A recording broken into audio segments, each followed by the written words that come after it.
Guys, Android development का मेरी journey में एक बहुत बड़ा पार्ट रहा है। अगर आपने मेरी जर्नी वाली वीडियो देखी होगी तो आपको पता होगा कि मैंने सेकंड ईयर से ही एंड्रॉइड डेवलपमेंट स्टार्ट कर दी थी। उसके बाद मेरे जितने प्रोजेक्ट्स थे वो एंड्रॉइड डेवलपमेंट में थे, मेरी जितनी इंटर्नशिप्स थी वो सारी एंड्रॉइड डेवलपमेंट में थी, एंड जो मेरी पहली जॉब लगी वो भी एज एन एंड्रॉइड डेवलपर लगी। अब जहाँ पे मैं 1.5 साल से काम कर रहा हूँ वहाँ पे रिएक्ट नेटिव यूज़ होती है, लेकिन रिएक्ट नेटिव में भी 100% कोड आपका जावास्क्रिप्ट में नहीं होता, आपको 20% या 10% नेटिव एंड्रॉइड लिखनी पड़ती है। तो मैंने देखा एंड्रॉइड को ग्रो करते हुए ओवर द ईयर्स। मैंने शुरू करी थी एंड्रॉइड 16 से, जो कि शायद जेली बीन था, एंड उसके बाद अब एंड्रॉइड 30, एंड्रॉइड 31 भी आने वाला है। तो मैंने एंड्रॉइड को ग्रो करते हुए देखा है, उसमें काफ़ी सारी APIs ग्रो करते हुए देखी हैं, लेकिन कुछ ऐसे कॉन्सेप्ट्स हैं जो कि कभी भी चेंज नहीं होते एंड कभी भी डेप्रिकेट नहीं होते, क्योंकि एंड्रॉइड में काफ़ी ज़्यादा फेमस है, चीज़ें जल्दी से डेप्रिकेट हो जाती है, इसके लिए एंड्रॉइड थोड़ा सा बदनाम है। लेकिन कुछ कॉन्सेप्ट्स हैं जो कि अभी तक डेप्रिकेट नहीं हुए, चेंज भी नहीं हुए। इनफैक्ट उनमें से कुछ कॉन्सेप्ट्स हैं activity life cycle, fragment life cycle, आपकी सर्विसेज एंड आपकी कुछ और चीज़ें जैसे कि थ्रेड्स, हैंडलर्स एंड लूपर्स। तो इन चीज़ों का कॉन्सेप्ट हमेशा से सेम रहा है। कुछ और लाइब्रेरीज हैं जो कि अपग्रेड हुई हैं, लेकिन मैं ये नहीं कहूँगा कि वो डेप्रिकेट हो चुकी है completely. For example dependency injection की लाइब्रेरीज जैसे डैगर 2 एंड गुआवा, तो ये काफ़ी ज़्यादा लाइब्रेरीज चलती हैं, ये डेप्रिकेट नहीं हुई, ये सिर्फ अपग्रेड हुई हैं। एंड नेटवर्किंग के लिए वॉली, रेट्रोफिट एंड OKHTTP, ये तीनों लाइब्रेरीज इंडस्ट्री स्टैंडर्ड्स हैं। तो कुछ चीज़ें ऐसी हैं जो कभी चेंज नहीं होती। एंड सो अगर आपको एक अच्छा एंड्रॉइड डेवलपर बनना है, अगर आपको औरों से बेहतर बनना है, तो आपको औरों से ज़्यादा मेहनत करनी पड़ेगी। आपको इन टॉपिक्स के बारे में स्पेसिफिकली ज़्यादा पता होना चाहिए औरों से। आपको इनके बारे में सिर्फ थ्योरेटिकली नहीं, आपको प्रैक्टिकली भी पता होना चाहिए, and these things will set you apart from other Android developers. तो ये आपकी रेगुलर एंड्रॉइड की रोड मैप वाली वीडियो नहीं है, वो मैंने बना दी ऑलरेडी। इस वीडियो में मैं काफ़ी स्पेसिफिक चीज़ें डिस्कस करने वाला हूँ, एंड अगर आपने बेसिक कंप्लीट करा एंड्रॉइड का, आप अपना गेम नेक्स्ट लेवल पे लेके जाना चाहते हो, आप सीरियस हो एंड्रॉइड डेवलपमेंट के बारे में, तो ही इस वीडियो को आगे कंटिन्यू करना। एंड अगर आप सीरियस हो तो इस वीडियो को एंड तक देख।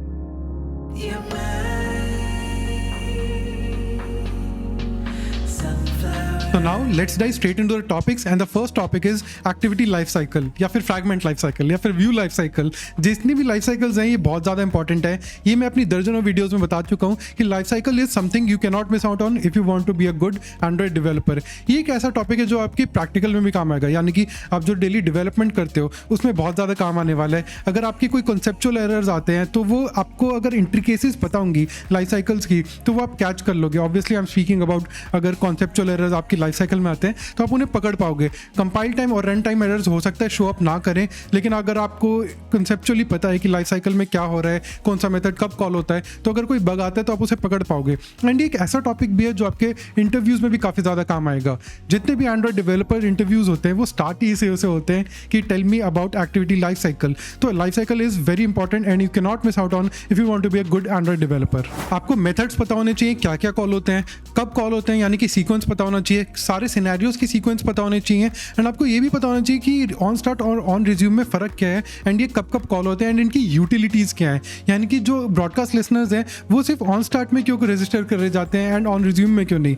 ऑन रिज्यूम में अगर रजिस्टर करेंगे तो उन्हें ऑन पॉज में क्यों डी रजिस्टर करना है, या फिर ऑन डिस्ट्रॉय में क्यों डी रजिस्टर करना है। तो ये कॉन्सेप्ट्स आपको पता होने चाहिए। आपको पता होना चाहिए कि जब एक डायलॉग खुलता है एक्टिविटी के ऊपर तो कौन से मेथड्स कॉल होते हैं, एंड अगर उस डायलॉग में से अगर पोलिंग वगैरह करानी हो सर्वर पे तो कौन से मेथड्स कॉल होंगे, आपको कैसे मैनेज करना पड़ेगा उस डायलॉग को अगर एक्टिविटी ट्रांजिशन करती है in between of a server call. तो ये एक्चुअल यूज केसेस बता रहा हूँ मैं जो मेरे को मेरी जॉब में आ चुके हैं, एंड आपको भी ये हैंडल करने पड़ सकते हैं, एंड ये तभी आप हैंडल कर पाओगे अगर आपको इंट्रिकेट नॉलेज होगी about these life cycle and their utilities. तो अब बात आती है कि इन टॉपिक्स को पढ़ना कहाँ से and what are the good resources. तो I would say docs, go with documentation, उससे बेहतर कोई रिसोर्स नहीं है। अगर आप मीडियम वगैरह के आर्टिकल्स पढ़ते हो आप वो भी पढ़ सकते हो, लेकिन हो सकता है कि रीडर उसे कुछ टाइम बाद अपडेट ना करे, जब भी न्यू इन्फॉर्मेशन आए या फिर कुछ चेंज हो तो हो सकता है वो आर्टिकल्स अपडेट ना हो, लेकिन डॉक्यूमेंटेशन तो हमेशा अपडेटेड रहेगी। तो it is your single source of truth.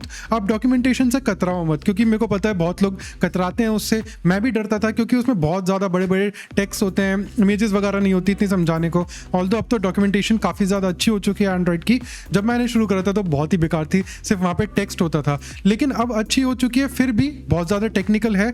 लेकिन अगर आप एक अच्छा एंड्रॉइड डेवलपर बनना चाहते हो, आपको इंट्रिकेसीज जाननी होंगी, एंड इंट्रिकेसीज आपको सिर्फ डॉक्स ही बता पाएंगे। तो इसलिए डॉक्स खोल के बैठ जाओ जब भी आपको कोई एरर आए या फिर आपको कुछ कॉन्सेप्ट जानना हो। मैं यही करता हूँ, डायरेक्टली डॉक्यूमेंटेशन से पढ़ता हूँ, उसके बाद अगर मेरे को कुछ समझ नहीं आता वहाँ से, मेरे को कुछ ज़्यादा डेलिकेट लगता है, तो मैं मीडियम के आर्टिकल्स या फिर कोरा या फिर यूट्यूब की वीडियोस वगैरह देखने की कोशिश करता हूँ। लेकिन my single source of truth is docs, and ये आगे आने वाले पॉइंट्स के लिए भी अप्लाई होगा। जितने भी कॉन्सेप्ट अभी मैं बताऊंगा वो आपको सारे डॉक्यूमेंटेशन से ही पढ़ने हैं। तो अपने आप को प्रिपेयर कर लो कि आप नेक्स्ट लेवल पे अपना गेम लेके जाना चाहते हो, तो start reading the docs. Next topic is architectures and design patterns. तो यार जो मैंने अपनी पहली ऐप बनाई थी ना, उसमें बाय द वे वो सबसे अच्छी ऐप थी मेरी, जितनी भी ऐप्स मैंने बनाई है अपनी जॉब पे, इंटर्नशिप पे और कुछ भी। उसमें जितना भी कोड था वो सिर्फ एक फाइल में लिखा था, एंड वो काफ़ी कॉम्प्लेक्स ऐप थी। तो आप सोच सकते हो वो फाइल कितनी लंबी होगी। अब जब मैं अच्छा एंड्रॉइड डेवलपर बन चुका हूँ, मैं चाहता हूँ कि मैं उसे जाके अपडेट करूँ, लेकिन जो मैंने कोड लिखा है वो मेरे को खुद समझ नहीं आता। तो ये चीज़ आपके साथ ना हो तो आपको क्या करना होगा, आपको सेपरेशन ऑफ कंसर्न्स फॉलो करने पड़ेंगे, एंड ये होगा आर्किटेक्चर्स के थ्रू। आपको अपनी ऐप को एक मेंटेनेबल ऐप में कन्वर्ट करना होगा ताकि आप उसे आगे जाके स्केल कर सको। अगर एक बेकार कोड लिखा होगा आपने, मतलब एक फाइल में सारा कोड लिख दिया, तो आप उस ऐप को स्केल नहीं कर सकते। फीचर्स ऐड करने में बहुत ज़्यादा आगे दिक्कत आएगी, कोई बग सॉल्व करने में दिक्कत आएगी। मैंने क्या करा था, सारे ग्लोबल वेरिएबल्स वगैरह यूज़ कर रखे थे, so it was a total miss, but it was my first app, so I excuse my self. तो इसलिए आपको architectures and design patterns follow करने चाहिए। अब आर्किटेक्चर्स और डिज़ाइन पैटर्न्स में फ़र्क क्या होता है, एक बहुत थिन लाइन है। आर्किटेक्चर्स बेसिकली एक ओवरऑल स्ट्रक्चर डिफाइन करते हैं आपकी ऐप का, कि एक कंपोनेंट दूसरे कंपोनेंट से कैसे बात करेगा, सॉलिड प्रिंसिपल्स फॉलो करते हैं। लेकिन जो डिज़ाइन पैटर्न्स होते हैं वो सॉल्व करते हैं एक specific problem with in your app. For example singleton design pattern या फिर फैक्ट्री डिज़ाइन पैटर्न। तो ये जो डिज़ाइन पैटर्न्स होते हैं ये आपके एक प्रॉब्लम सॉल्व करने के लिए होते हैं, लेकिन जो आर्किटेक्चर पैटर्न्स होते हैं वो आपके ओवरऑल आर्किटेक्चर डिपिक्ट करते हैं एक ऐप का। जो अच्छे आर्किटेक्चर्स अभी चल रहे हैं, these are MVP and MVVM architectures. और भी बहुत सारे आर्किटेक्चर्स जैसे MVI, MVC। By the way Android के डिफॉल्ट आर्किटेक्चर MVC आर्किटेक्चर है, प्रो टिप। लेकिन अगर आपको सीखना है कुछ, अभी आप नया नया सीख रहे हो, तो आई वुड से गो विद MVVM आर्किटेक्चर, क्योंकि जितना नया कोड लिखा जा रहा है, companies are moving towards Jetpack components, and Google ने अभी जेटपैक में ही MVVM आर्किटेक्चर रिकमेंड करा है। तो MVVM आर्किटेक्चर आप पढ़ सकते हो, उसके साथ आप view models and live data इन सब के बारे में जानना। MVP आर्किटेक्चर मैं कहूँगा कि पढ़ लेना, क्योंकि वो इंप्लीमेंट करना ईजी होता है, एंड मोस्टली लोगों का पहला आर्किटेक्चर वही होता है। तो आप डिज़ाइन पैटर्न पढ़ने के लिए ये कर सकते हो कि हफ्ते में एक बार कोई डिज़ाइन पैटर्न पढ़ लिया, अगर वो अच्छा लगा तो ऐप में यूज़ करके देख लिया उसे। ऑब्वियसली बहुत सारे हैं, 40 से ज़्यादा डिज़ाइन पैटर्न्स हैं, तो आप सारे तो यूज़ नहीं कर पाओगे, लेकिन कुछ कॉमन डिज़ाइन पैटर्न जैसे कि फैक्ट्री पैटर्न या फिर सिंगलटन डिज़ाइन पैटर्न या फिर रिपोजिटरी पैटर्न, आप इन सबको इंप्लीमेंट कर सकते हो अपनी ऐप में। आप इसके बारे में पढ़ सकते हो। हर हफ्ते आप टारगेट करो कि एक डिज़ाइन पैटर्न पढ़ोगे, लेकिन अच्छे से पढ़ोगे, एंड आपके दिमाग में वो घुस जाना चाहिए एज अ कॉन्सेप्ट। अगर आपको आर्किटेक्चर्स वगैरह के बारे में अच्छी तरह जानना है, अगर उसको अच्छी तरह समझना है, तो आपको जावा के ऊप्स कॉन्सेप्ट्स भी आने चाहिए, यानी कि इनहेरिटेंस, पॉलीमॉर्फिज्म। ये आपको बहुत ज़्यादा हेल्प करेंगे, क्योंकि आर्किटेक्चर्स में ये काफ़ी ज़्यादा हेविली यूज होते हैं to separate out the concern. आपको सॉलिड प्रिंसिपल्स के बारे में पता होने चाहिए। Basically this will also help you to navigate the code better. For example, एक बहुत ही नूब सा एग्जाम्पल देता हूँ। जो आपकी मेन एक्टिविटी होती है, उसमें आप ऑन क्रिएट के अंदर देखोगे सेट कॉन्टेंट करके एक मेथड होता है, set content view I guess. तो उसमें आप देखोगे कि वो एक्टिविटी में, मेन एक्टिविटी में कहीं डिक्लेयर्ड नहीं है, कहीं डिफाइंड नहीं है कि वो करता क्या है। लेकिन अगर आपको पता होगा इनहेरिटेंस के बारे में, तो आप जान पाओगे कि जो मेन एक्टिविटी है वो एक्सटेंड करती है ऐप कॉम्पैट एक्टिविटी से, एंड वो भी इवेंचुअली एक्सटेंड करती है एक्टिविटी से। तो आप देखोगे कि वहाँ पे डिक्लेयर्ड है कि वो क्या करता है। तो ये सब चीज़ें आपको हेल्प करती है to navigate the code better, and आपकी कोड की अंडरस्टैंडिंग और बेटर हो पाएगी अगर आपको जावा की ऊप्स कॉन्सेप्ट अच्छी तरह पता होंगे। तो अगला जो कॉन्सेप्ट है वो है थ्रेड्स, हैंडलर्स एंड लूपर्स। जो थ्रेड्स हैं वो जावा का कॉन्सेप्ट है, वेराज जो हैंडलर्स एंड लूपर्स हैं वो एंड्रॉइड का कॉन्सेप्ट है। अब ऐसा बहुत ज़्यादा रेयर होगा, मैं रिपीट करूँ कि बहुत रेयर होगा कि आपको vanilla threads, vanilla handlers and vanilla लूपर्स के साथ इंटरेक्ट करवाना पड़ेगा। आपको looper.prepare कॉल करना पड़ेगा, looper.run कॉल करना पड़ेगा। But there might come a time, मेरे साथ अभी एक ही बार हुआ है कि आपको अपना सोल्यूशन इंप्लीमेंट करना पड़े, कोई लाइब्रेरी आपकी सोल्यूशन, आपकी प्रॉब्लम ना सॉल्व कर पाए। तो उस केस में आपको ये काफ़ी ज़्यादा काम आएगा। एंड इनफैक्ट अगर आपको जानना है कि एक लाइब्रेरी बनती कैसे है, कैसे काम करती है, आपकी जो नेटवर्किंग लाइब्रेरीज हैं वो अंडर द हुड कैसे काम करती हैं, तो आपको इनके कॉन्सेप्ट्स पता होने चाहिए। वो भी आपको हेल्प करेंगे एक लाइब्रेरी को बेटर यूज़ करने में, उसकी पूरी पोटेंशियल यूज़ करने में। तो ये कॉन्सेप्ट भी जानना बहुत ज़्यादा ज़रूरी है। एंड एडवांस जो एंड्रॉइड के इंटरव्यूज़ होते हैं उनमें ये कॉन्सेप्ट पूछ लिए जाते हैं। एटलीस्ट मैं तो पूछता था जब मैं एंड्रॉइड डेवलपर के इंटरव्यूज़ लेता था, एंड मेरे से भी ये पूछा गया था एज अ बिगिनर भी इवन। तो अगर अच्छे प्रोडक्ट बेस्ड कंपनी के इंटरव्यूज़ आप दोगे तो उसमें ये पूछे जा सकते हैं। ये इंटरव्यू के पर्सपेक्टिव से भी बहुत ज़्यादा इंपॉर्टेंट है, एंड आपकी जो डेली डेवलपमेंट है उसमें मैं ये नहीं कहूँगा कि बहुत ज़्यादा काम आएंगे, लेकिन हाँ, अगर आपको अपना गेम नेक्स्ट लेवल पे लेके जाना है तो आपको कुछ एक्स्ट्रा पढ़ना पड़ेगा, कुछ एक्स्ट्रा काम करना पड़ेगा, and threads, handlers and loopers are a good way to start. तो आपको पढ़ना चाहिए कि डिफरेंट टाइप्स ऑफ थ्रेड्स क्या होते हैं, आपका मेन थ्रेड और आपके नॉर्मल थ्रेड में क्या डिफरेंस होता है, आपके हैंडलर थ्रेड और नॉर्मल थ्रेड में क्या डिफरेंस होता है। ये जो हैंडलर थ्रेड है वो एंड्रॉइड का कॉन्सेप्ट है, आपको जो नॉर्मल थ्रेड है वो जावा का कॉन्सेप्ट है, एंड फिर आपके दिमाग में क्वेश्चंस अराइज होने लग जाएंगे धीरे धीरे कि जो आपका यूआई है वो सिर्फ मेन थ्रेड से क्यों अपडेट होता है, कोई और थ्रेड, बैकग्राउंड थ्रेड उसे क्यों अपडेट नहीं कर सकती। तो ऐसे जब क्वेश्चन आने लग जाए तो समझ जाना कि आप सही ट्रैक पर जा रहे हो, एंड फिर आपको काफ़ी इंटरेस्ट आएगा जब आप इन सब के आंसर सोचोगे।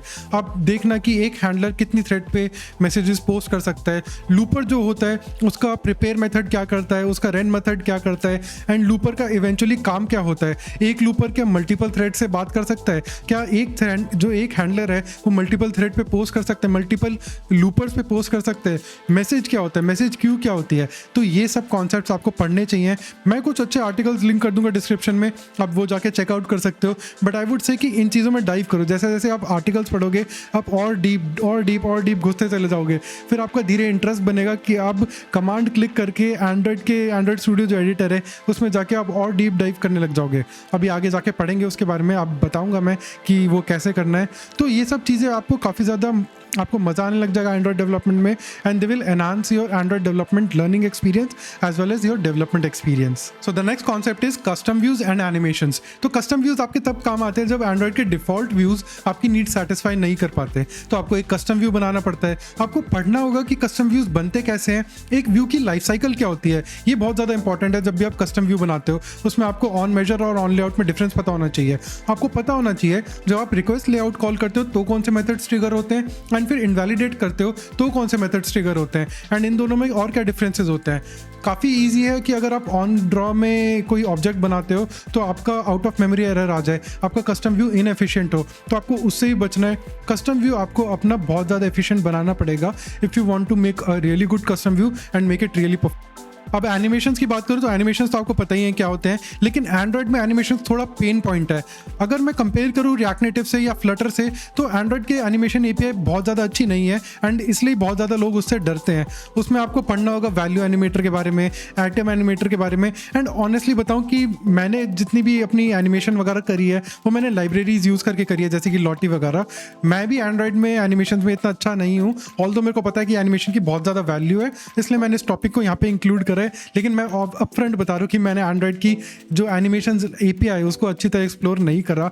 एक दो एनिमेशंस लिखे थे, एक लाइब्रेरी बनाई थी मैंने एनिमेटेड व्यू पे, तो थोड़ा बहुत आइडिया है। लेकिन अच्छा होता है कि अगर आप एनिमेशंस पढ़ लो, अगर आप एनिमेशन की एपीआई से एक बार कंफर्टेबल हो जाओ, एक बार आप कंफर्टेबल हो गए फिर तो आप इजीली एनिमेट कर सकते हो किसी भी चीज़ को। एंड मैं अपने एक्सपीरियंस से बता सकता हूँ कि एनिमेशन ऐड करना takes your UX user experience to a whole new level. आप इमेजिन करो जब एंड्रॉइड में बटन दबाते हो तो एक रिपल इफेक्ट आता है, पीछे से कुछ शैडो सी आती है, वो अगर ना हो तो बस आप क्लिक करोगे एंड कुछ चीज़ खुल जाएगी एकदम से, तो it makes the app look unresponsive. आपके टच पे एक रिस्पॉन्स आना चाहिए एंड वो रिपल इफेक्ट जो होता है वो प्रोड्यूस करता है, तो आपका यूएक्स बहुत अच्छा हो जाता है एनिमेशन से, and you should definitely learn about animations. But मैं कहूँगा कि मैं थोड़ा बायस्ड हूँ इस चीज़ के बारे में, ऑल्दो मैं रिकमेंड कर रहा हूँ, लेकिन it is not a hard liner. आपको अगर एनिमेशन अच्छे नहीं लगते हैं आगे चल के तो आप इसे ड्रॉप भी कर सकते हो, अदर टॉपिक्स पे ज़्यादा कॉन्सेंट्रेट करो जैसे कि आर्किटेक्चर वगैरह एंड कस्टम व्यूज़ भी।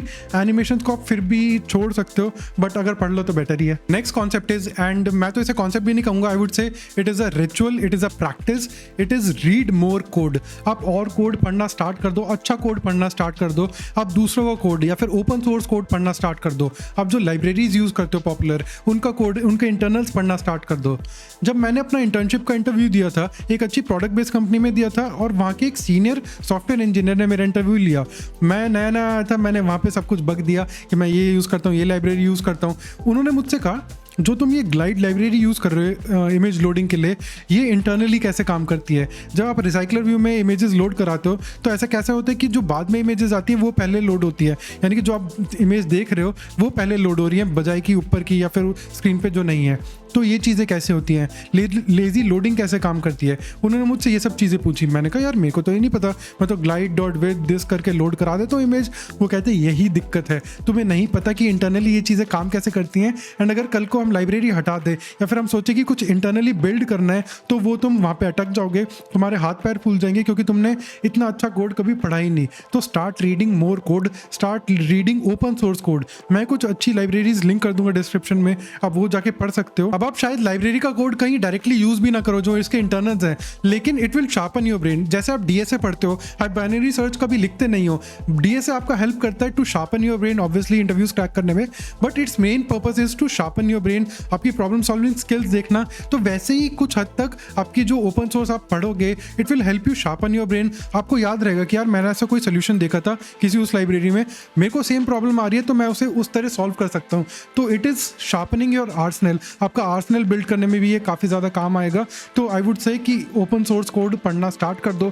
मैं कुछ अच्छी लाइब्रेरीज भी लिंक कर दूंगा डिस्क्रिप्शन में, you can check them out. अब इसके अलावा कुछ कॉन्सेप्ट्स हैं जैसे कि RX जावा या फिर Dagger 2, तो ये ऐसी लाइब्रेरीज हैं जो कि कंपनी पे काफ़ी डिपेंड करता है कि वो इसे इंक्लूड करती है नहीं अपनी आर्किटेक्चर में, क्योंकि एक तो ये बहुत ज़्यादा कॉम्प्लेक्स है सीखना, इनका लर्निंग का बहुत ज़्यादा स्टीप होता है, एंड फिर ऐसे इंजीनियर्स हायर करना जो कि इनको सीखे एंड फिर उन पे इम्प्लीमेंट कर पाए, उन पे इम्प्रूव कर पाए, ये भी टफ होता है। तो कंपनीज कई बार इंक्लूड करती हैं, कई नहीं करती, तो it totally depends on company to company. But हाँ, ये भी काफ़ी ज़्यादा एडवांस इनटू 100 टॉपिक्स हैं ये तो इनको आप पढ़ सकते हो, लेकिन अगर आप इन्हें अवॉइड भी कर दो तो it's not a big deal. तो यार ये थे 5 कॉन्सेप्ट जो मैं आपसे डिस्कस करना चाहता था। अब think of it more like a practice. आप ये नहीं कि अब मैंने बताया आपको तो कल ही आप MVP आर्किटेक्चर पूरा पढ़ लोगे, अपनी ऐप का आर्किटेक्चर ही पलट दोगे, उसके बाद आप डिज़ाइन पैटर्न पढ़ लोगे एक दिन में, या फिर सारी लाइब्रेरीज पढ़ दोगे।